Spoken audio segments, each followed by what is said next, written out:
there are certain regulations in our deen that came 15, 16, 17 years into the Quran.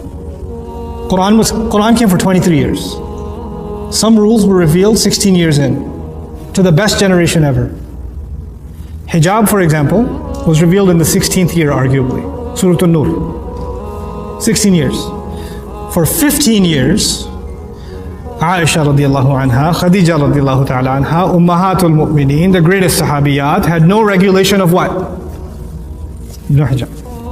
When they walked down the street or somebody else walked down the street, you would not know they're Muslim by their appearance. You would not know. Those were the greatest people. And those people, Allah did not, these people left their homes for Islam. These people were tortured for Islam. These people went into war for Islam. They starved for Islam. But they didn't have a hijab on yet. They didn't have it on yet.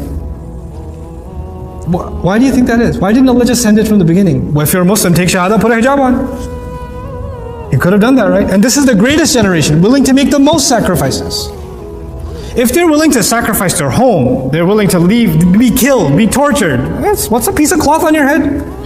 Reveal it in after Fatiha, be done with it. Like we do when somebody takes shahada, you need to put a hijab on now.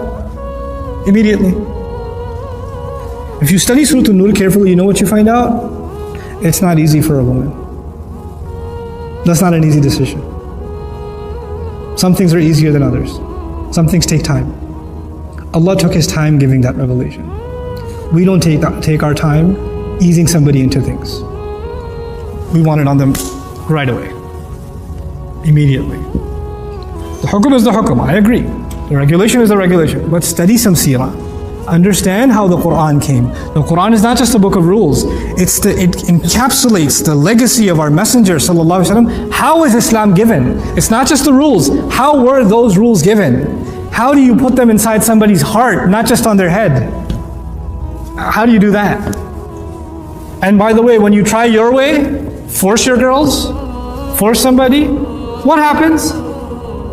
What happens? 1 year, 6 months, 2 months, 2 weeks, and then they take it off and they'll never put it on again now because you forced it the first time. And it reminds them of how forced they felt the first time. So even though they say I should wear it, it just reminds me of the arguments I used to have and I feel bad and I don't want to wear it. Backfires. Allah's way works, our way doesn't. Our way doesn't. We just want to mold people into a certain image. Allah changed hearts way before He changed behavior. Way before He changed behavior. This is important to understand. We're living in a time where Muslims are very far from Islam. And getting them to follow the rules of Islam is not the first priority. Getting their hearts to be reconnected to Allah is the first priority. Then when Iman comes, everything else comes. Everything falls into place. When that's not there, nothing will be there. Connect people to Allah's book. Connect people to 16 years worth of revelation. Not one ayah which you can't even quote. And you're behind that, because if that's not there, what Islam is there? Astaghfirullah. And I'm just picking one example of the hijab. There are plenty of other examples of things we make the biggest deal. That's the top priority, and nothing else matters when that's not the case. Goodness to your family is a big priority in our deen. We don't highlight that, you know? Anyway.